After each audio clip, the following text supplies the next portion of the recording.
All right. Let's get the video going. Gotta get the video going here. There we go. Get rid of that. All right. So it's time to talk some Puffy. It's time to talk some P. Diddy. It's time to talk about this. And the reason why is because in one of my comment sections, I had somebody saying, no, Puffy, he's going to be okay. Puffy's going to be fine. Y'all, I think there's a lot of misconceptions about what's happening with Puffy. I think a lot of people are considering and thinking that Puffy's going to be fine because after all he did was fly out some people to have consensual encounters together. We have stars who've come out and said, and I don't need to name people. Hello, Nikki. I don't need to name people, right? But we've had stars come out and say, oh man, you can't fly people out now? Like, oh, we gonna get arrested just for flying people out? And other people saying, this isn't right. So what? Having 1,000 bottles of baby oil and lube in your house is illegal now?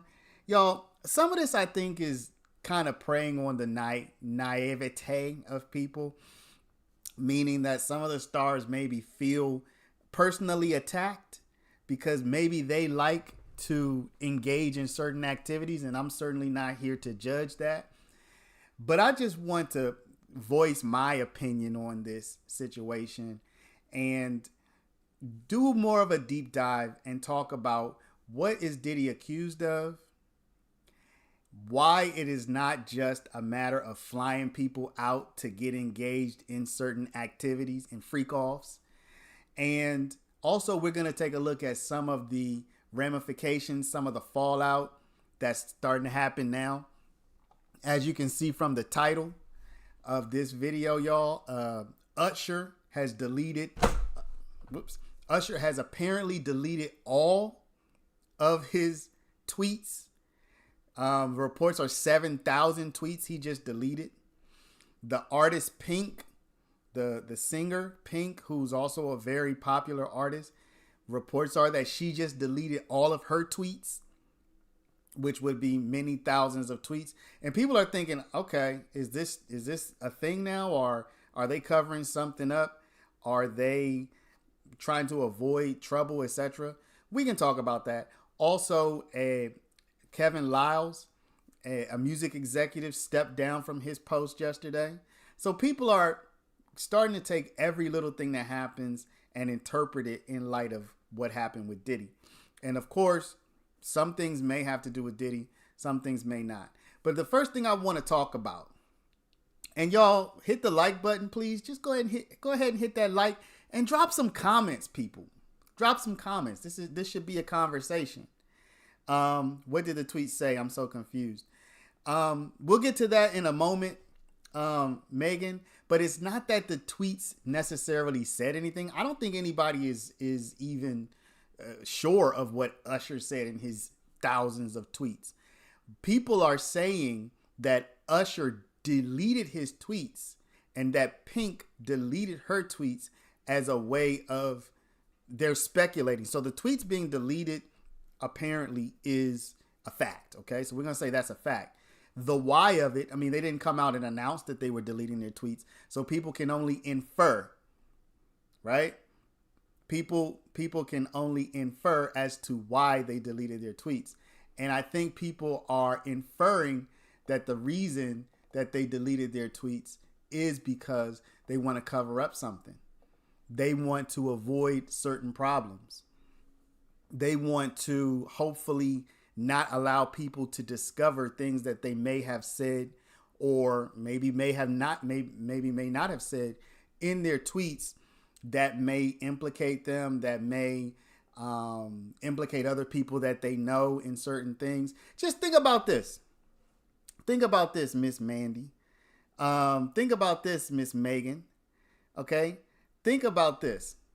What if you made a tweet one day, 5, 10, whatever years ago, that said, wow, last night was wild. If only you knew. Let's just say you said that.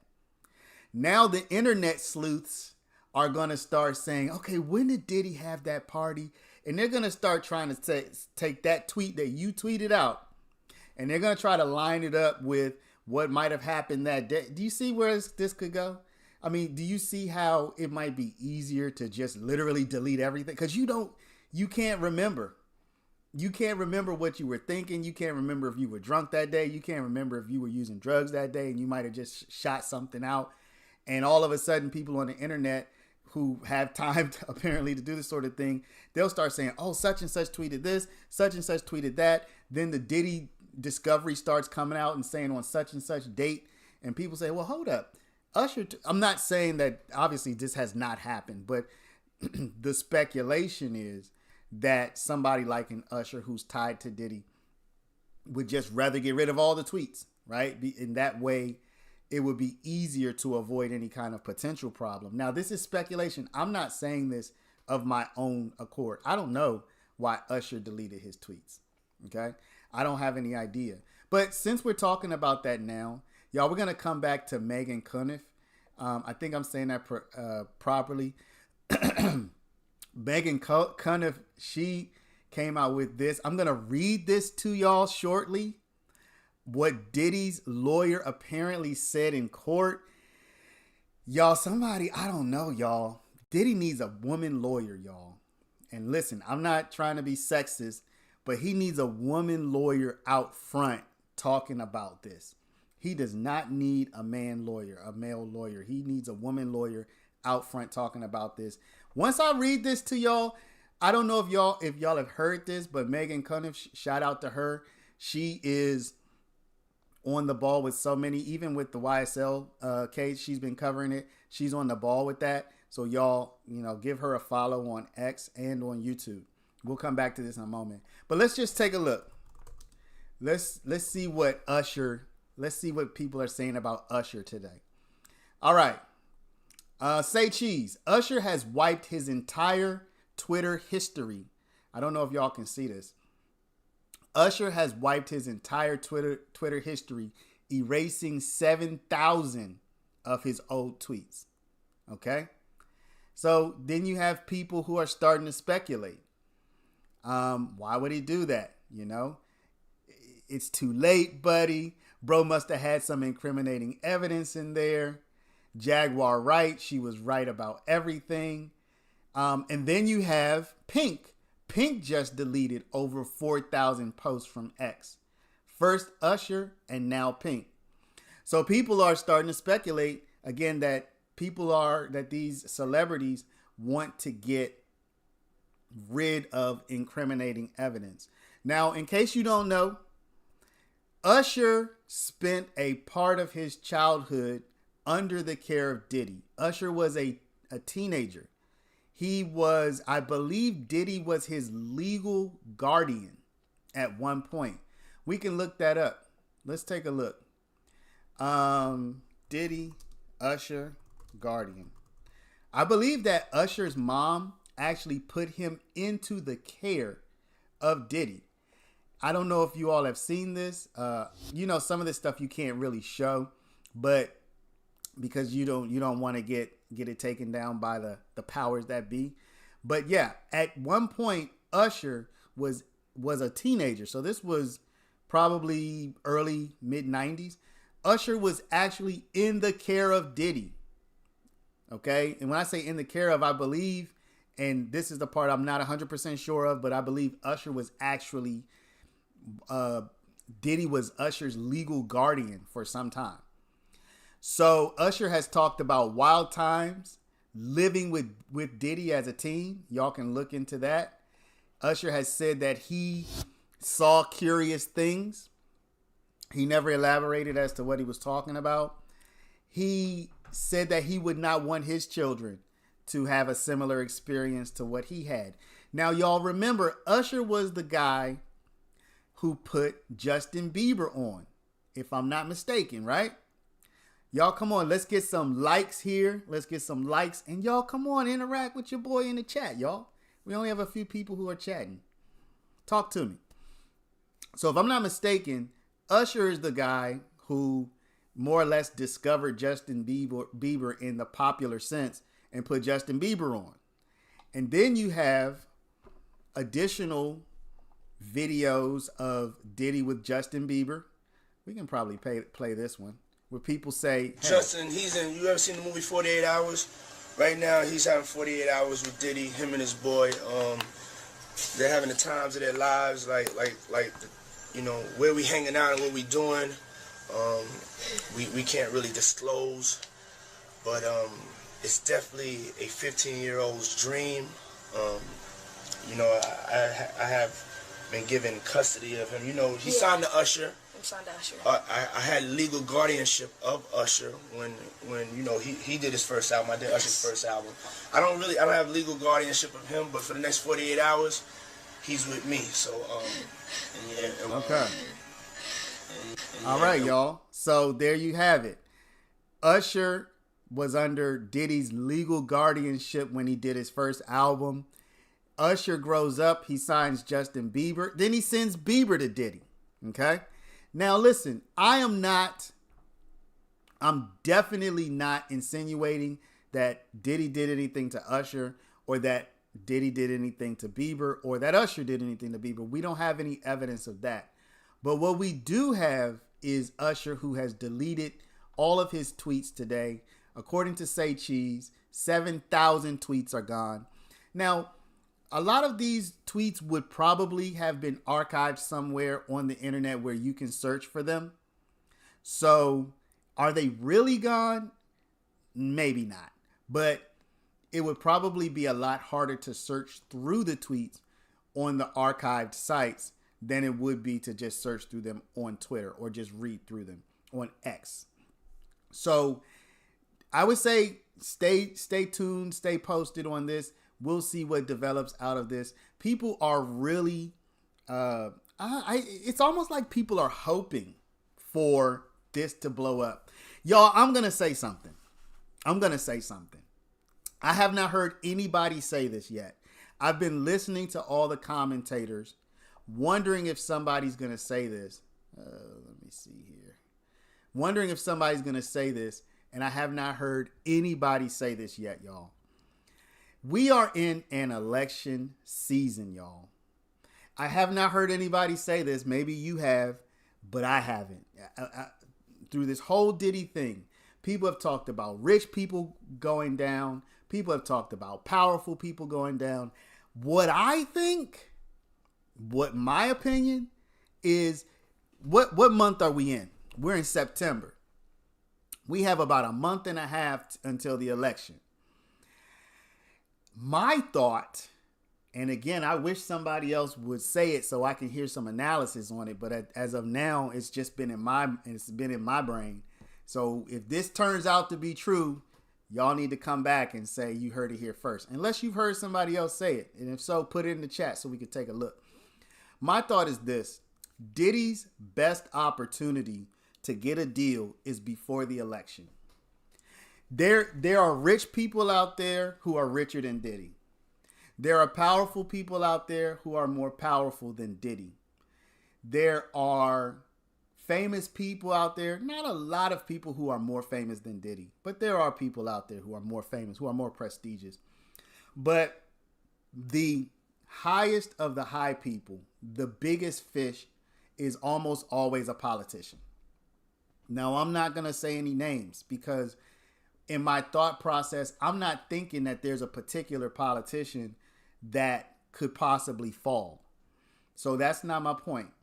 My point is this: if you are in the government, if you get to bring down a CEO that's big, if you get to bring down an athlete that's big, but there's nobody bigger to bring down than an elected official or a powerful official. And most of our officials are elected here in this country. So if Diddy knows anything about anybody I mean, on a federal level, I'm talking about president, I'm talking about Congress, I'm talking about senator. On a state level, I'm talking about a governor, I'm talking about a mayor of a major city. Okay? These are the people I'm talking about, big names. If he knows anything about any of these people, his window, particularly if they're up for election, because not everybody's up for election this year. You know, you have governors and whatnot who are on off cycles. You have senators who are not up for election right now. In case you didn't know, every election cycle, 1/3 of the senators are up for election. So 2/3 of our senators are not up for election right now. But 1/3 of the senators are up for election. And you have the president, and you have mayors, and you have governors.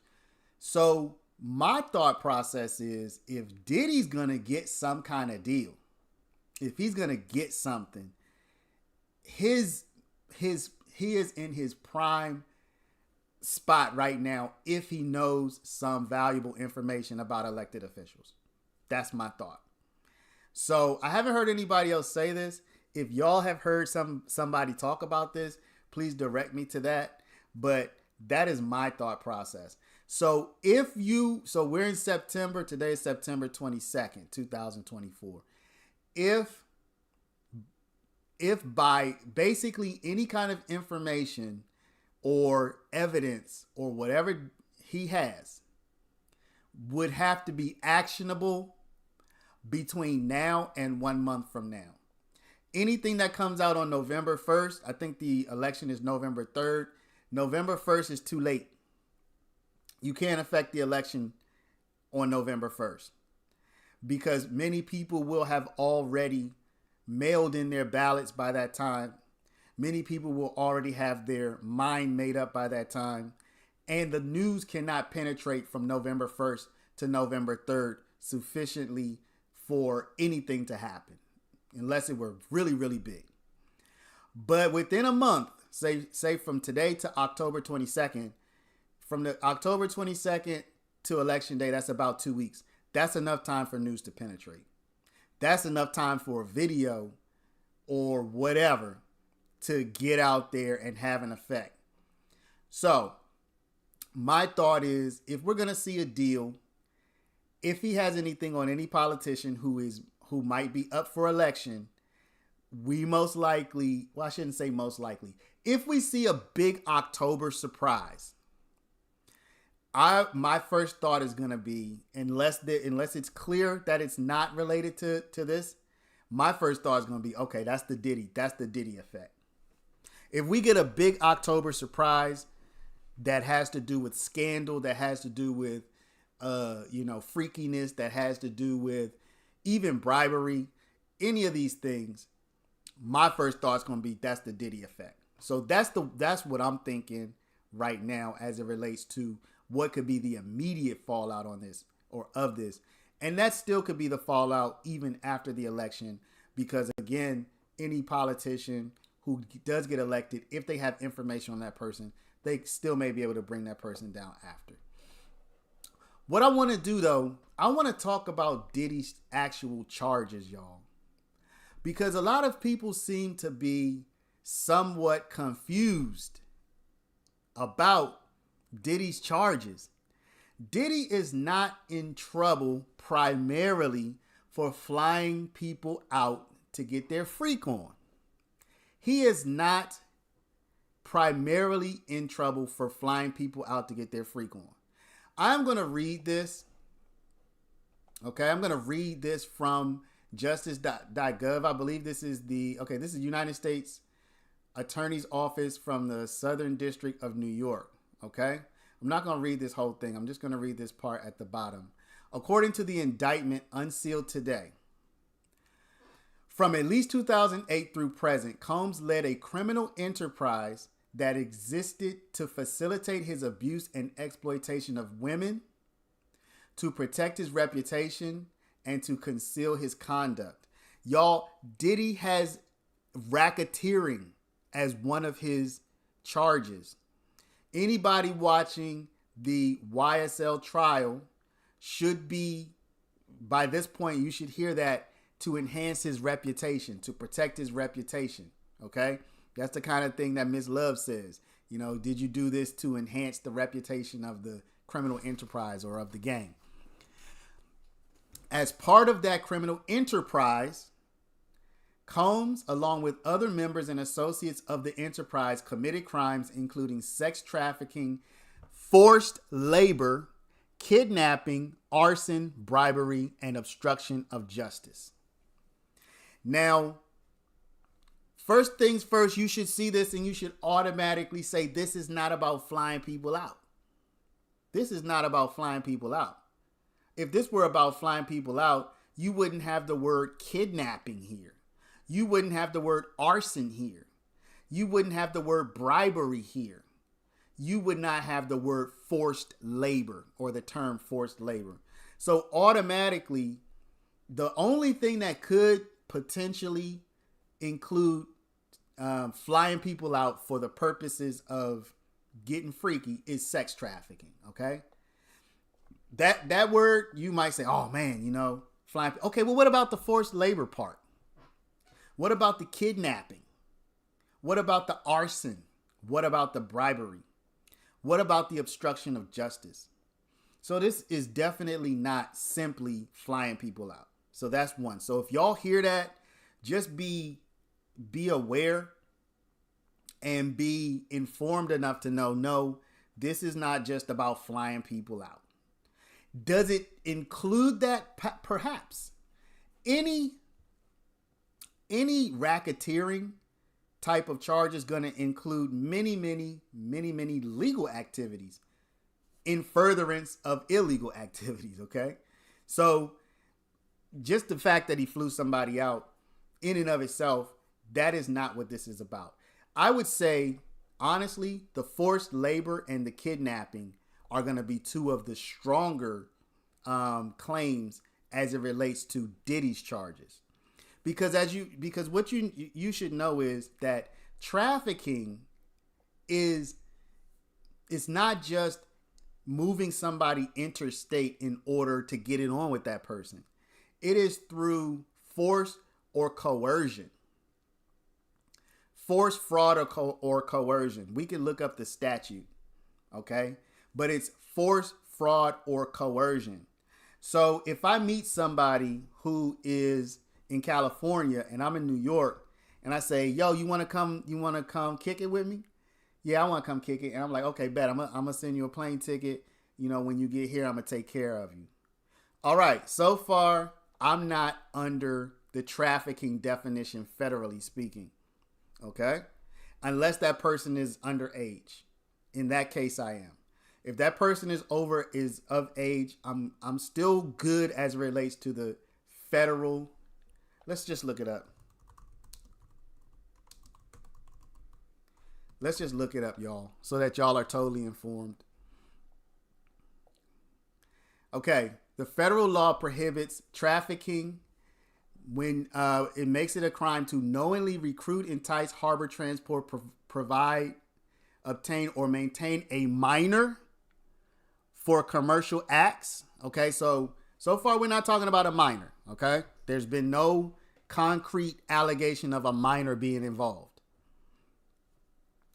Participate in a business venture that obtains minors.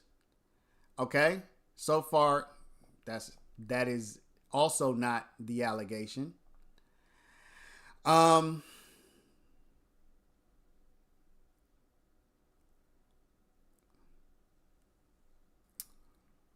Okay, this is the part. Benefits financially by receiving anything of value from participation in a venture which has engaged in an act described in paragraph 1. Okay, so this is the part where you have force, fraud, coercion, etc. So the main problem is when you involve force, fraud, coercion. You're tricking people. You're forcing people to do things. You're defrauding people. So I would say if you defraud somebody out of money that you said you were going to pay them, and it was involving this type of enterprise, this type of thing, you're in trouble. If you fly somebody out, you say, hey, let's do what we agreed, and that person says, you know what, I changed my mind, and you're like, no, we're gonna do it. You know, somebody gave the example, or you say, well, you know what, okay, well then I'm not gonna pay for your way back home. Even that could be considered force. Okay, but just meeting somebody, flying them out, having a good time, giving them a gift and sending them home, that is not what this statute is covering. Okay, now if it's an enterprise, if it's a whole system, if you are forcing people, if you're defrauding people, if you are coercing people, if you have videotapes of people and you say it would be a shame if this video got out, if you have any type of coercive power over somebody, then you might be in trouble. All right, let's continue, y'all. Let's continue. All right, so these are the crimes he's accused of: trafficking, forced labor, kidnapping, arson, bribery, and obstruction of justice. Y'all, the video of Diddy with Cassie, we've all seen it by now.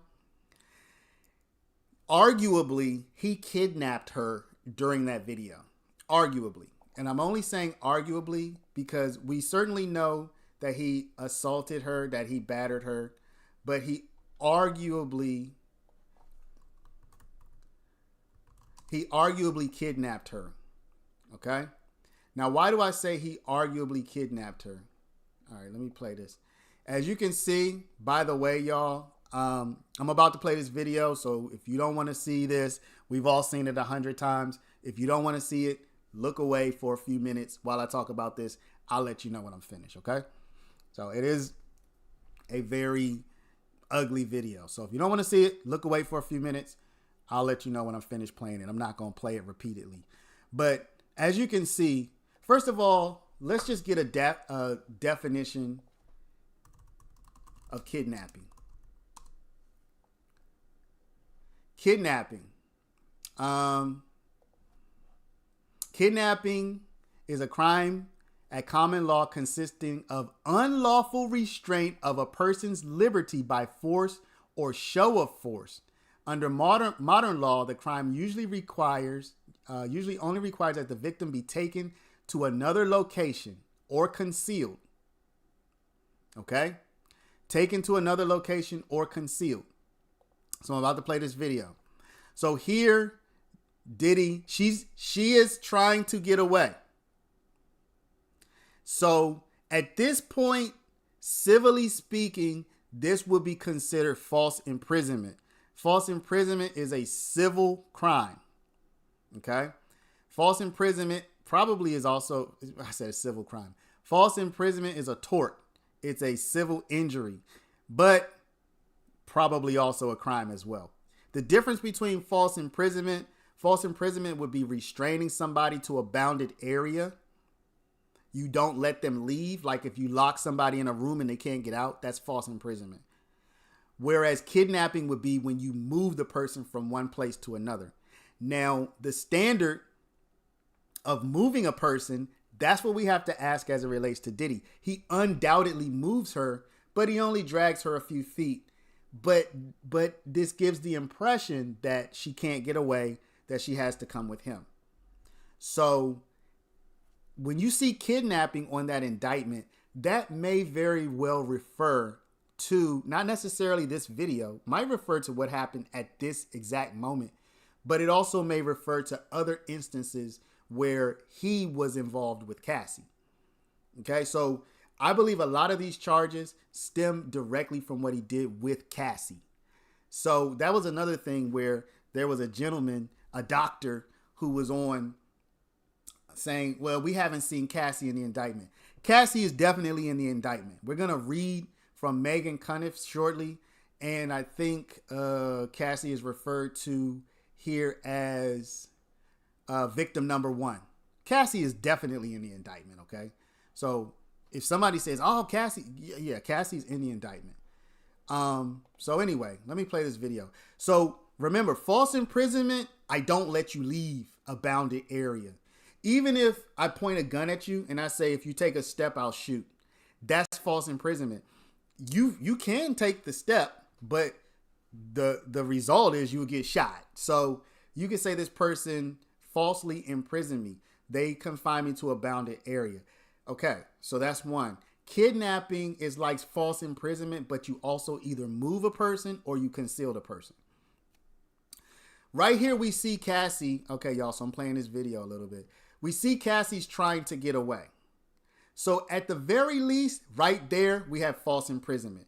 He imprisoned her. Now you might think, well, she's not in jail. It doesn't matter. The word is in prison. It's not about you being in a prison, okay? So false imprisonment right here. She's trying to get away. He grabs her. He throws her to the ground. False imprisonment right away, okay? Now, this is obviously he's battering her.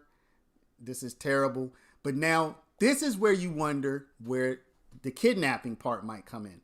Because, and I actually asked one of our paralegal classes this. We watched this video and I asked people to give their opinion. I said, is he kidnapping her right here? Some people, because he has to move her. So I'm saying, what's the standard for moving a person? She's laying here. He's going to drag her about 5, 7, 10 feet, and he drops her. But the impression she gets is, if I try to run, he's gonna come after me and he's gonna assault me. So I have to go back with him. So I would say this is arguably kidnapping right here. Arguably, okay? So I'm not saying this as an absolute, but I'm saying this is arguably kidnapping that we're watching right now. Arguably. But the idea that this whole indictment didn't, y'all, Cassie got apparently tens of millions of dollars from him, and then probably signed an NDA that she can't talk. But usually with an NDA, non-disclosure agreement, you still can talk to the police if you have to. So my lasting thought of this is she sued him, or she settled with him for, who knows, 10, 20, 30, 50 million, whatever it was. And then her lawsuit looks like it sparked this entire federal case that he has, and she's probably cooperating with the case. So it looks like she's going to get the money from him and probably put him in jail. Okay? And we see why here. So at this point, he's dragging her. Okay, they don't show the whole thing. At this point, he's dragging her, but we've all seen that. So looks like the video is over, y'all. So he drags her. He does not drag her all the way back to the room. He drags her a few feet and drops her. But I think that the message was sent. You try to get away, I'm coming after you, and it's going to be problems, okay?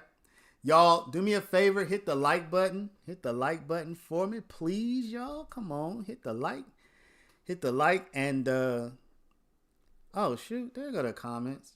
I wasn't even seeing all these comments, y'all. Sorry about that. So he definitely forced Cassie to stay with him. So that at the very minimum would be false imprisonment. Now, was she concealed? You get into kind of these legal terms. Maybe she's concealed. Maybe she isn't. False imprisonment at the least. That I do not see on the indictment. I would not be surprised that this kidnapping refers to Cassie. Okay? By the way, y'all, I'm not defending anything. I'm not defending anything that Diddy has done. Not that anybody necessarily said that, but this is inexcusable. Okay? What I'm really trying to do is explain to people why this is not simply flying somebody out. People have made it seem like, oh, he just flew. No, he didn't. I mean, the indictment is not about just flying somebody out. So that's my point. I'm just trying to explain that the indictment is about so much more than flying somebody out. That's really my point here. So let's continue to read. Among other things, Combs's abuse of women included causing them to engage in frequent days-long activity with male commercial workers, some of whom were transported over state lines. This is saying he caused them to. So we have to go back to the question of force, fraud, or coercion. Did he force them to? Did he defraud them? Or did he coerce them? Force and coercion are kind of similar, honestly. But we have to say, did he force? Did he defraud people? Or did he coerce people? Or, some combination. These events, which Combs referred to as freak-offs, were elaborate performances that Combs arranged, directed, and often electronically recorded. To ensure participation, Combs used violence and intimidation and leveraged his power over his victims. All right, again. So when you hear somebody say, oh, man, look, anybody who wants to say that a common thing among the celebrity class is to fly people out, beat them up, coerce them, force them, drug them, require them to do things that they don't want to do, prevent them from leaving when they want to leave. You can't defend that, y'all. You can't defend that. So this is not just about flying out. The flying out part, in and of itself, is it a crime? That's debatable, but it's not this. That's the big point. Is it a crime? Perhaps. This is something different, though, from just flying somebody out. To ensure he used violence, intimidation, and leverage his power over victims. Power he obtained through obtaining and distributing narcotics to them. You can't give people drugs, y'all. Look. Now, this is the part where rappers might say, or celebrities might say, oh, you mean I can't fly people out and give them drugs? You can't legally give them drugs, even if you didn't fly them out. Even if some of your friends show up at your house, you can't just break them off some, whatever. So it's a crime. Now, am I saying I think it should be a crime? That's not the point. The point is you cannot give people drugs. You're already doing something illegal. So, again, I'm not speaking on whether I think it should or shouldn't be that, but that's what it is. Exploiting his financial support to them. Y'all don't think this is talking about Cassie? Come on. And threatening to cut off the same and controlling their careers. Again, Cassie. Combs also threatened his victims, including by threatening to expose the embarrassing and sensitive recordings made of the freak-offs if the women did not comply with his demands. There is no human, there's no decent human who can defend these allegations. You can say, I don't think Diddy did that. That is what the court of law must prove. If you just say, okay, I don't believe it. I don't believe he did that stuff. Fine, that's your opinion. That is your opinion. At this point, they're only allegations. They have not been proven in a court of law. But if your position is, oh man, doing that's just what everybody does. Everybody doesn't do this, okay? Some of this, but not the sum total of this, okay? Combs' efforts to control women included repeated physical abuse. Combs assaulted women by, among other things, striking, punching, dragging, throwing objects at, and kicking them. Y'all, this is literally talking about the Cassie video. He struck her. He didn't punch her. He did grab her up. He struck her by kicking her. He dragged her. He threw a vase at her, and he kicked her. This is literally talking to you about the video that most of us have seen already. Combs similarly assaulted witnesses to his abuse. Now that we have not gotten a lot of information about. These assaults often resulted in injuries to the victims, which took days or weeks to heal. To commit these crimes, now look at this, y'all. This is where the racketeering comes in. This is racketeering. We're about to get into the racketeering part. Let's see. I'm going to read a couple of comments. We still need evidence of the stuff that you saying right now, the same way how we got the evidence of him doing that.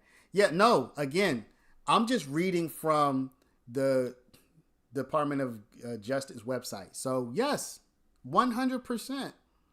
They have to produce evidence. I'm 100% in agreement with you. I don't think that simple allegations or accusations is enough. 100%. Proof facts, you can't say it.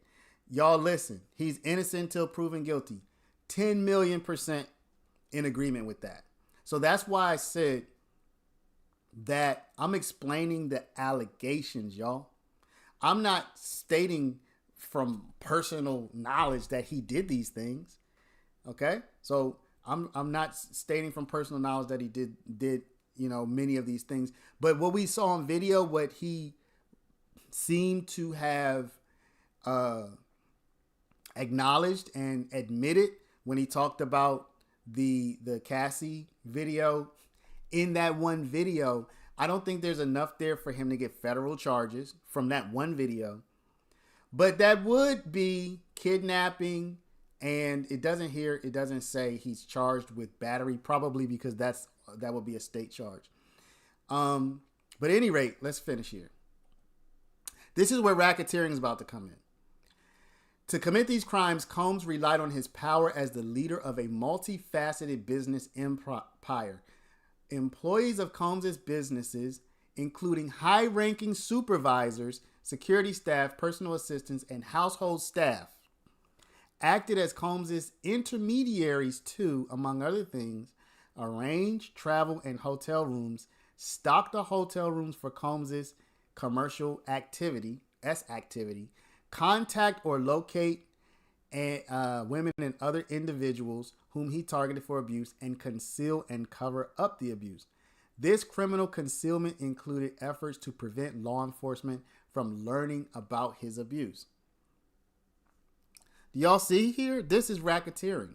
This is where there's an enterprise consisting of two or more people who came together to have a criminal conspiracy and organization. Casper, racketeering, engaging in illegal something. It's used in RICO to describe offenses including kidnapping, murder, bribery, arson, extortion. This is the racketeering part of all of this. Basically, they're saying that Combs' employees, who he's paying, helped him to arrange all of this, to conceal it, to perpetuate it, to effectuate it, etc. Okay? So, here we have the racketeering. Here we have the charges. Y'all, again, I am not saying he did these things. I'm saying that these are the charges and the allegations, and it goes far farther than just flying people out. Now I want to show y'all what I consider to be a huge mistake. A huge mistake that Diddy's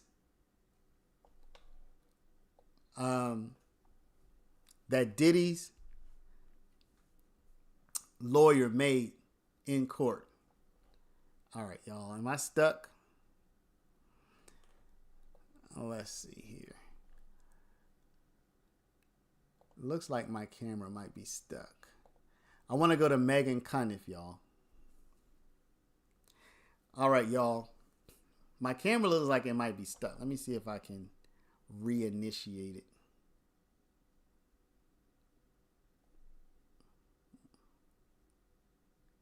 One second.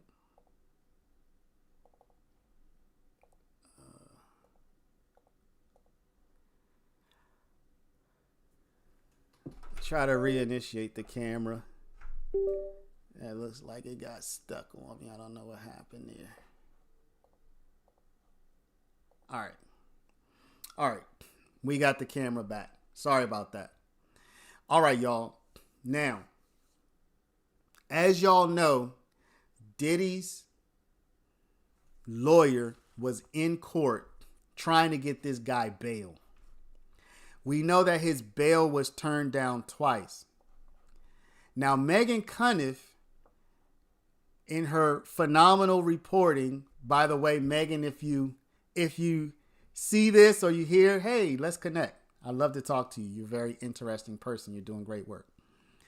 Now, Diddy's lawyers filed the transcript from yesterday's hearing with their new bail letter today. So this was what they filed the second day that they were looking to try to get bail. So in other words, this is what they said on the first day. Y'all. This is what they said on the first day. This is why I said earlier, Diddy needs a woman lawyer heading this up. Okay? Here's exactly what Mark Agnifilo said about the case of Cassie recorded on video. Y'all are not going to believe this, y'all. This guy is trying to get his client out of jail. Before we get into what he actually said, you know the only thing you could say? I shouldn't say the only thing. I should say, to me, the best thing that occurs to me to say, because this is going to come up in court. The judge is going to say, we've seen Mr. Combs violent on video. If we give him bail, how can we be sure that he won't be violent again? It seems like he might be a hazard to the public. So the judge is going to want the lawyer to explain, right? The judge is going to want the lawyer to explain, how do we know that letting this man out on bail is not going to cause a hazard to the public, a violence hazard? Now, what's the best thing the lawyer could say?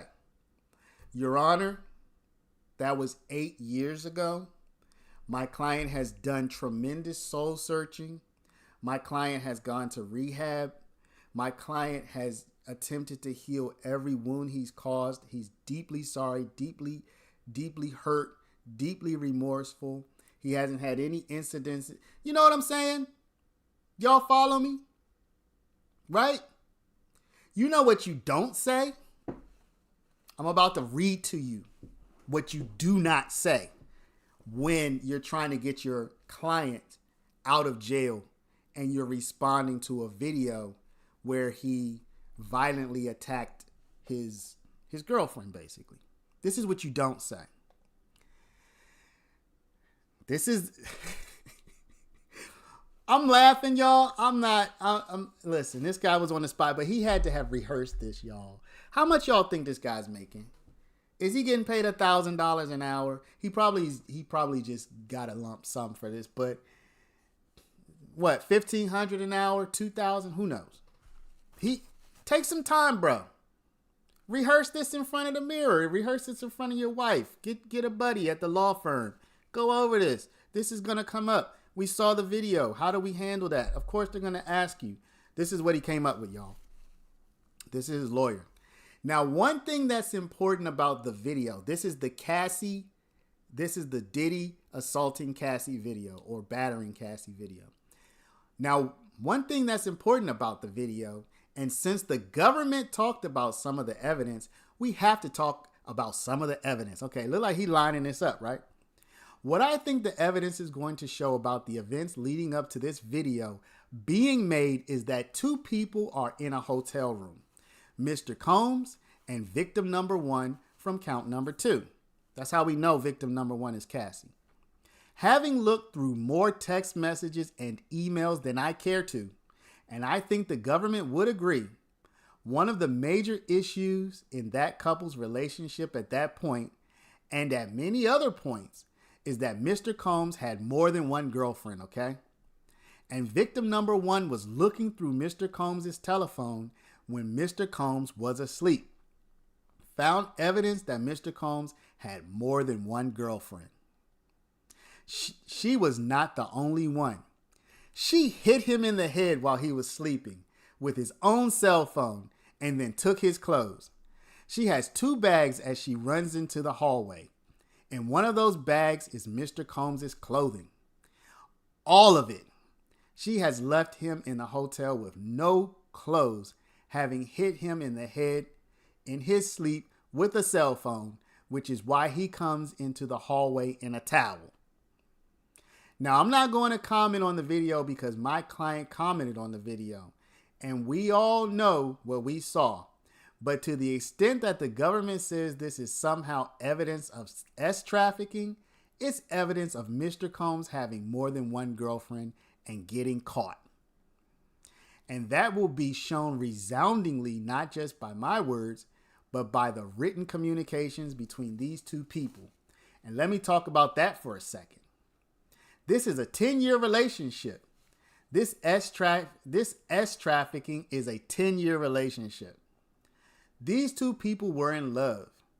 That will be made abundantly clear by the way they speak to each other, by the way other witnesses describe their time together, and by the circumstances of how they broke up. They were in love, but Mr. Combs wasn't always faithful. There was someone else, one person, maybe more than one person.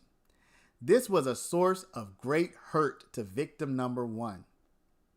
And at the end of the day, there was mutual philandering, as victim number one ended up marrying the trainer that Mr. Combs got for her and had 2 children. All right, I'm going to pause there, y'all. This lawyer, who we imagine is high priced, high power, high capability, high everything, literally just explained the video by saying Cassie was rummaging through his phone, assaulted him or battered him, ran off with his clothes, and, things happen. Oh, yeah, and by the way, she was also getting her freak on the side as well. So, I mean, listen, I'm not in a position to... I guess I'm criticizing his representation there, y'all. That is just, you can't do that, y'all. You can't wait for the trial. I mean, that information might need to come out at some point. It might need to come out. This is defense. This is life or death. You have to paint the picture. But you're trying to get this dude out of jail right now. This is not right. Would a woman have made that mistake? Even if she did, it would have come across differently, probably, if a woman would have said that. So this is terrible. This is how a man would explain it. I mean, I'm not trying to be sexist, y'all. Please don't hate me, don't hit me, don't hurt me. But this just doesn't make any sense. You know what I'm saying? Like, it makes sense if you're trying to explain it rationally, but it doesn't make sense if you're trying to be persuasive in a legal setting, because at the end of the day, you need to convince the judge that this stuff won't happen in the future. You don't need to try to explain right now what happened in the past. That's for the jury. If this, video comes up, which I imagine it will. The jury is not judging the future. The jury is judging the past. But when you're trying to get bail, you are talking about what won't happen tomorrow if you let this man out. You don't need to try to explain this video. You just need to explain that this would not happen again. We all see that it happened before. So trying to explain why, I just think is the wrong move. I'm going to continue reading this, y'all, but we're going to come back to this. It says Diddy's text messages have been revealed. So let's see what the text messages say after, okay? These are the text messages. I'm not going to play the sound. Call me. Cops are here. I got 6 kids. Yo, please call me. I'm surrounded. You're going to abandon me all alone. This is what happened apparently after he battered her in the hotel room. Okay? So kind of manipulative. When you get effed up, you knock me around. I'm not a rag doll. I'm someone's child. Okay? So apparently this all happened in the midst of or immediately following a freak off. They say that there was somebody else potentially in that room at that time. So just crazy, y'all. Just crazy. Let's go back to this. Let's continue reading because I think y'all are going to be interested in hearing this. So remember, Cassie married somebody once she finished with Diddy. Once they broke up, I guess they finished the relationship officially. Here's what the Diddy's attorney said in court. At the end of the day, there was mutual philandering. Philandering is being unfaithful to your partner. And victim number one ended up marrying the trainer that Mr. Combs got for her and had 2 children. That signaled the end of the relationship. They had been cheating on each other for years. But now she had 2 kids with the trainer, and that was the bridge too far that led to their relationship coming apart. Years and years later, when let me see here. Does this continue? Okay. Now. All right. I'm saved by grace. Thank you for all the comments. I appreciate it. Everybody, make sure you hit the like button, please. All right. Let's get this liked. I'm going to continue for a little longer, y'all, because there's more to read. If you're not already shocked that a high-priced lawyer would take this strategy, again, I'm not judging the truth of what he says. It may very well be that she hit him in the head with a phone. It may very well be that she had all of his clothes in the bag. I don't know what was in the bag. It may very well be that they both cheated on each other for years. I don't know. I'm just saying it's not a persuasive argument when you're trying to get something done, which is bail. It's just not persuasive. It might be persuasive for the jury when you're trying to explain those actions and get this guy out, not out, but get him off these charges. But it's not persuasive to get him out on bail. Okay? Now, but we're going to continue, y'all, because this guy was not done. He wasn't done. Oh my gosh. So, you know, this was part of what he said. We're going to continue. Now get this. He's about to break down how this all played out. In case you haven't already heard it, he's about to break down how this all played out. He continues, okay? Because it's page 37. We were just looking at page 36. Years and years later, when I submit, I think victim number one realizes she had a pretty good thing for 10 years with Mr. Combs. They were in love. It was exciting. She was a recording artist. He had a recording studio. Things, I don't want to comment on her present life. He's already about to go wrong, y'all. He's already going wrong. He should feel it and stop. I have no idea what it's like. Okay, she's talking about her present life with her trainer husband. Let me point this out again. She was in love with Mr. Combs. It was exciting. She was a recording artist. He's a wealthy man with his own studio. It was great. It was great. And then he says things, well, look, I don't want to comment on her current setup with this trainer dude. Nudge, nudge, wink, wink. The brokey. This is what the lawyer is insinuating here, y'all. All of us, we regular people, right? All of us, we're regular people. None of us can, I would imagine most of us, we can't afford to take our mate flying across the world, putting them in designer clothes, giving them their own recording studio, giving them their own recording contract, helping them sing or dance or perform in front of millions of people. We don't have that.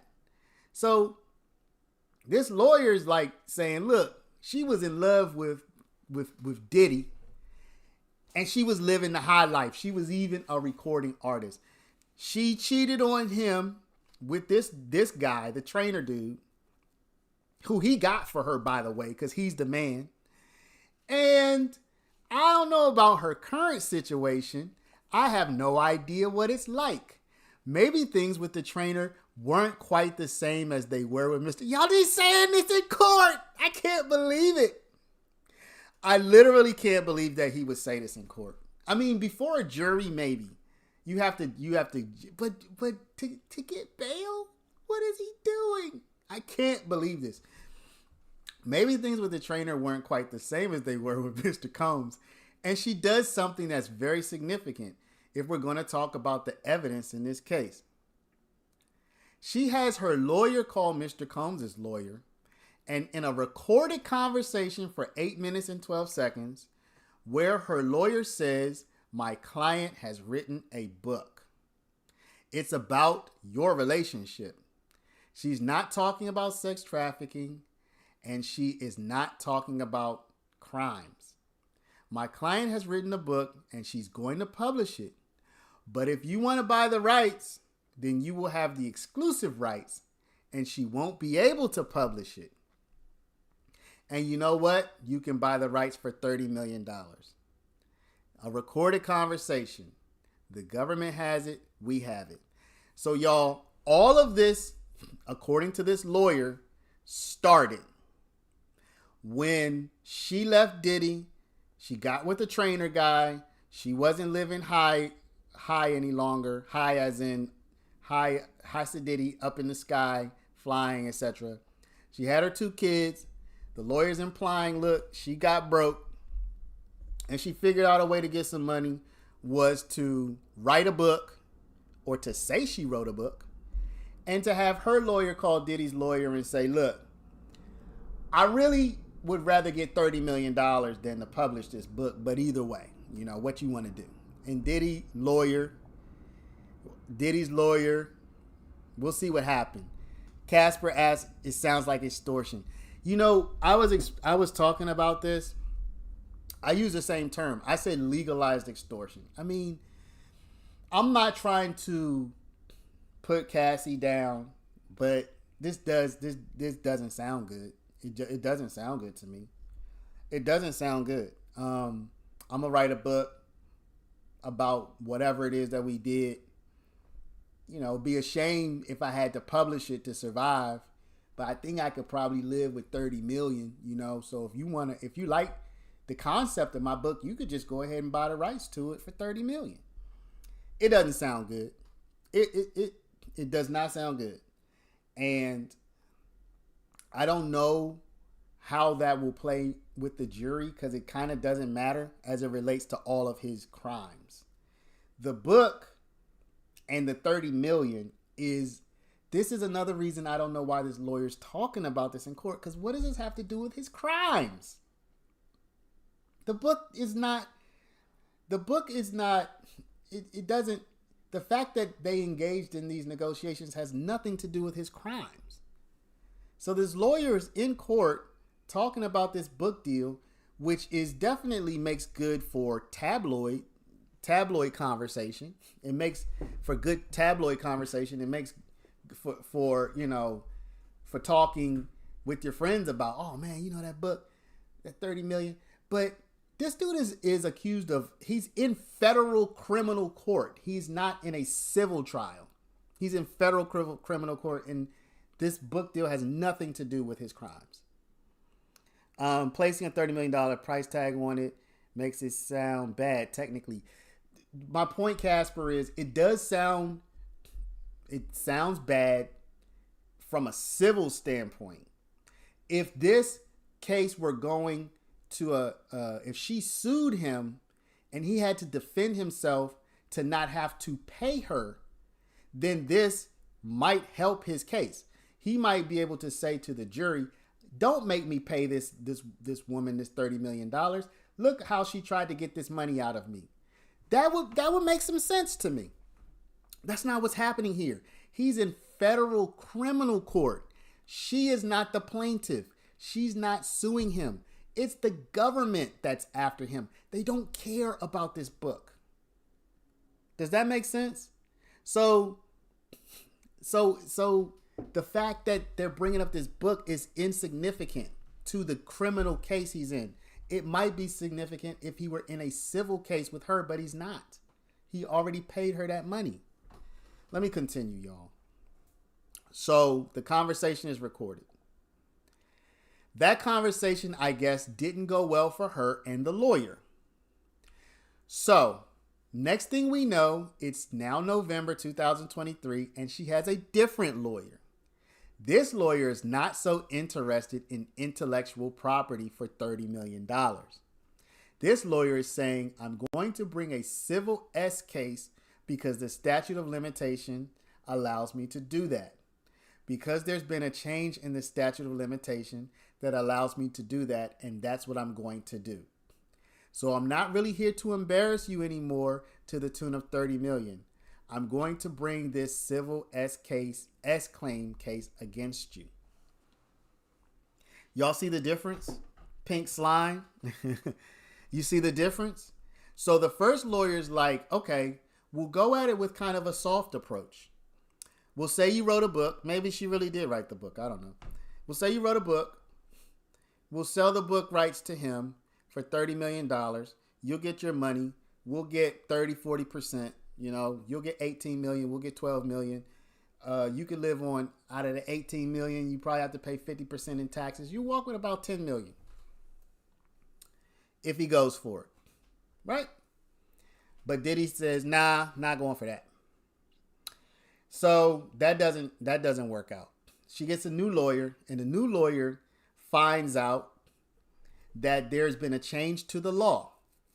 What happened between Diddy and Cassie previously would have been barred as a lawsuit under the statute of limitation. But I think this was when the New York law the statute of limitation had been extended for these types of cases. And just so happens that Cassie had this type of case. So what happened? The lawyer says, well, look, we have this extension of the statute of limitation, so we can bring the case under this S trafficking thing, under this civil S claim thing. And so this new lawyer's like, let's go after him with this civil S claim. It's negotiated. Mr. Garagos and I are not involved in the case because there's no criminal complaint to it. And that's significant to what I'm about to get into in a second. The case settles for an undisclosed and large amount of money. And then we have the torrent of other civil claims. Years and years later, when I was, let me see. Okay, that's it. Looks like that's it. Was there another part? Okay, no, that's a repost. So basically, now you have the background, y'all. This all started off when, as far as this reporting, we don't know what happened before this, but Cassie either wrote a book or was contemplating writing a book. Offered Diddy to buy the rights to the book, basically to keep her mouth closed for $30 million. He declined. She got a new lawyer. According to this, the new lawyer said, oh, wouldn't you notice?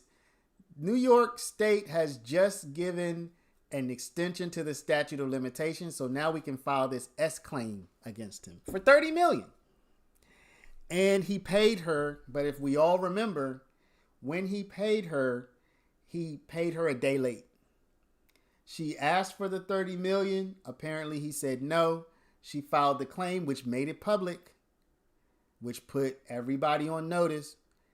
And then he paid her, but it was too late. Apparently the feds and everybody, we all looked at that complaint. And because it was made, now this is another part of the key, y'all. This complaint was written okay, y'all, I'm going to say this. And I think this is the last thing I want to say, so I'm going to wrap it up, okay? Everybody, if you with me, please, if you haven't hit the like, please hit the like button. If you're not subscribed to us, y'all, subscribe. We're a good channel to be subscribed to, y'all. Hit that subscribe right now. Stop whatever you're doing, please. Hit the like, hit the subscribe. Every day we're bringing you content. Just this morning, I did the only resume tutorial you will ever need. If you're looking for a job, if you need to update your resume, check that out. Share it out to your people, y'all. It's an excellent resume tutorial. It's the only one you'll ever need. All right, so I'm gonna wrap it up with this. I'm gonna show y'all how this all came. It all kind of came crashing down on Diddy. Just bad luck. Or we could call it karma. Or we could call it whatever we want. think about this. I want to check, y'all. I'm gonna say something that I'm gonna say something that I cannot verify. So out of this, I believe what I'm about to say is, I think, I just don't want to look into it and research it right now. So you can double check this on your own. I believe that what happened is, in New York, there was at least one woman who had allegations against Donald Trump, but they were old. So whether coincidentally or not, we all have seen that Donald Trump has had tremendous legal problems since he stopped being president. Okay? The way I heard it is, the New York officials, whether coincidentally or on purpose, I do not know, but they passed a law allowing old abuse claims to be filed. They extended the statute of limitation. Basically, they said, look, if you would have been barred from filing because you were outside the statute of limitation, we're going to give you a year to file. Something like that. It was a year, 6 months, whatever it was.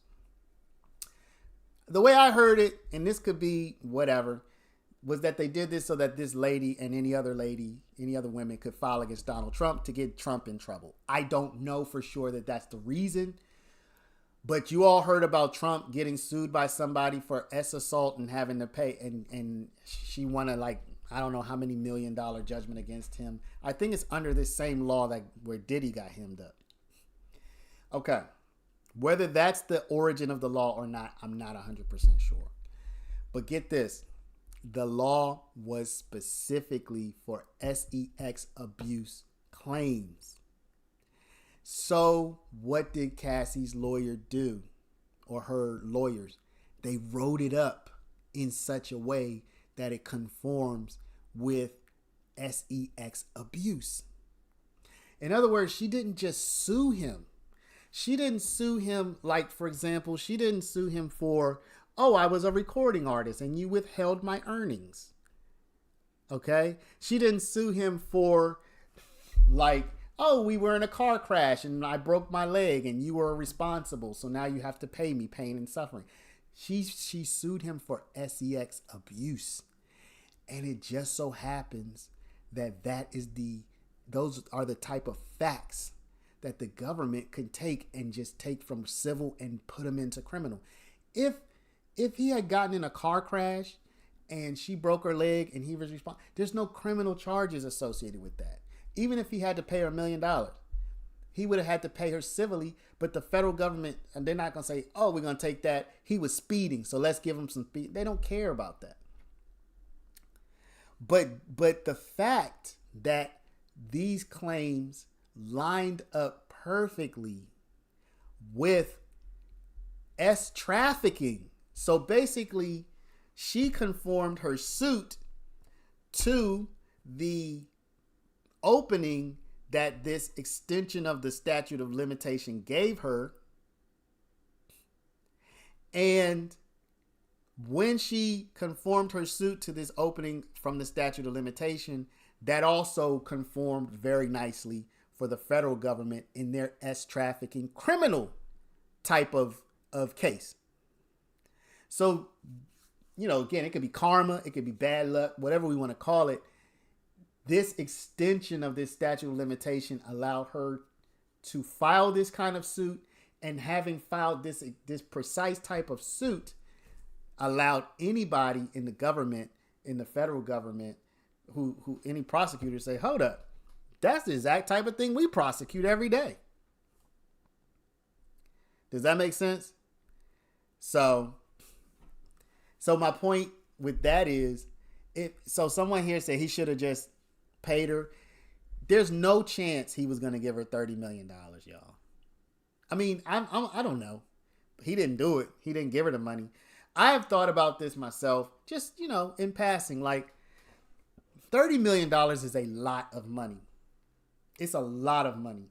And his calculation was probably, I could give her a huge chunk of money, or I could just tell her, look, go ahead and publish your stuff. Do what you do. I'll just deny it. No problem. He was not calculating the fact that this could become a federal RICO indictment.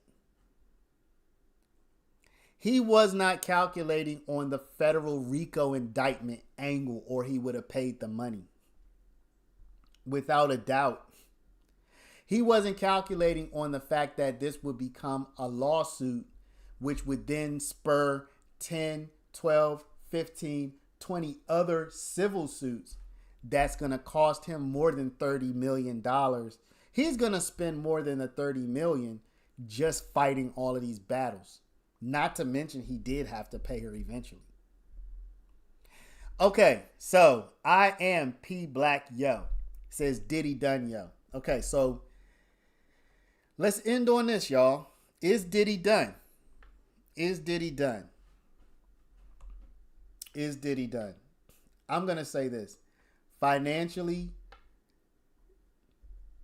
the quickest way out of this, y'all, the quickest way out of this is to talk. Like, if he's going to talk 6 months from now, if he's going to talk a year from now, if he's going to talk 2 years from now, he might as well just go ahead and talk now. Because his money's going to start drying up. I don't know how much money he has. They say he's a billionaire. I don't know. Probably isn't. But I would imagine he has deep pockets. But the lawsuits, the lack of ability to be out there and perform, the lack of new opportunities that are going to be coming the fact that new opportunities are not going to come his way because people don't want to be associated with him. They basically don't want to do business with him. Financially, he's in a very precarious situation. He's in a very precarious situation. I don't care how much money he has. Okay? Financially, he's in a very precarious situation. If he loses this case, y'all, know that the feds may even be able to seize his assets. If he loses this case, you better believe that the feds are going to try to seize his assets. Not all, but some. So he's already paid the $30 million or whatever he paid to Cassie. He's already on the hook for probably tens of millions more in legal fees. He's already undoubtedly seen a reduction in his ability to earn. He's already been hit with at least 10, if not more, lawsuits, of which he's going to have to pay out millions of dollars to these people. More lawsuits are likely on the way. You know what I'm saying? So is Diddy done? Look, I've heard people who are very upset that a prominent black man is going down. But again, it all comes back to you. Do you believe the allegations? Not the popular version of, oh, they just want to get him because he's flying people out. That is not what the indictment says. If you believe what's in the indictment, he got to go down. If you believe that he did those things, then I mean, what? We just going to say, nah? Nah, man, walk it off and, don't do that again. No. If you believe what the indictment says, he has to be locked up.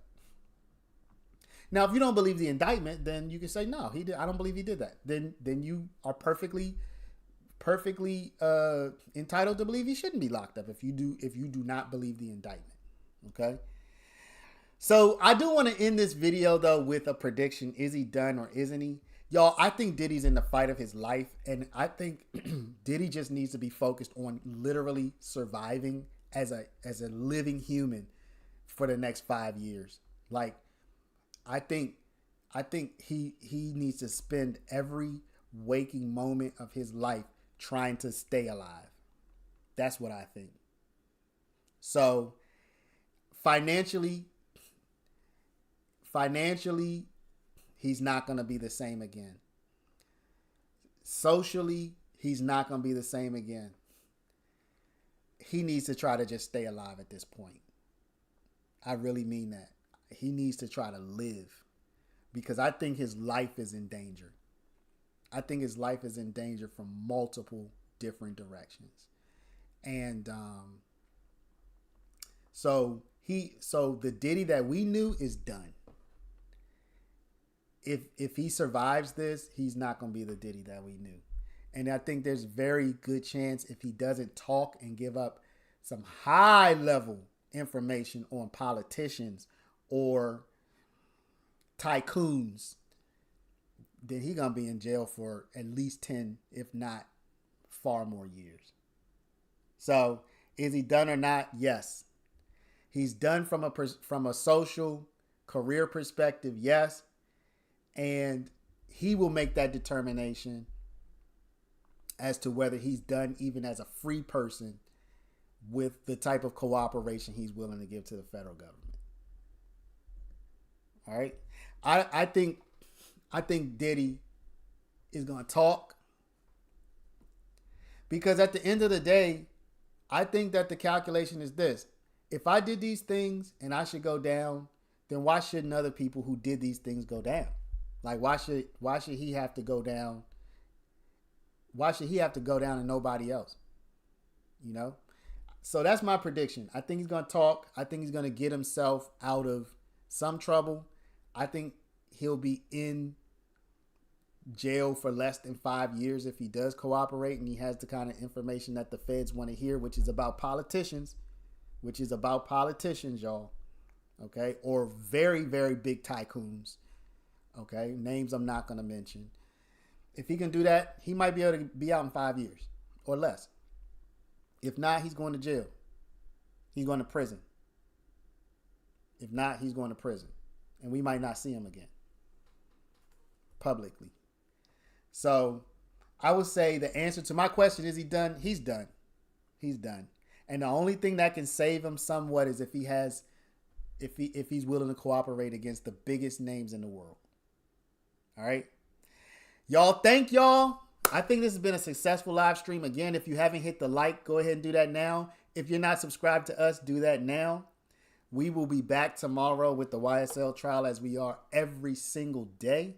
By the way, y'all, we're a paralegal school. If y'all want to work in the legal field, look, there's no better school. I'm telling you, we're virtual. There's no better paralegal school for you. We offer an internship anywhere in the country as part of our program. So hit me up if you're interested in this, and go to paralegal-institute.com. This will, Amy Slates, you said, is anything ever deleted? I don't know if you're talking about Diddy or if about me. I'm not going to delete this recording. This is going to stay public. Or if you're talking about Diddy, I don't know. I mean, they say he started this stuff back in the 90s, early 2000s, when a lot of this stuff would not have been backed up to the internet. But I imagine he has hundreds of hours of tape. So I'm going to go ahead and wrap it up, y'all. I appreciate it. I'm going to leave it open a little bit. Let me see. Well, y'all can continue in the comments, y'all. Appreciate y'all. See you back here soon.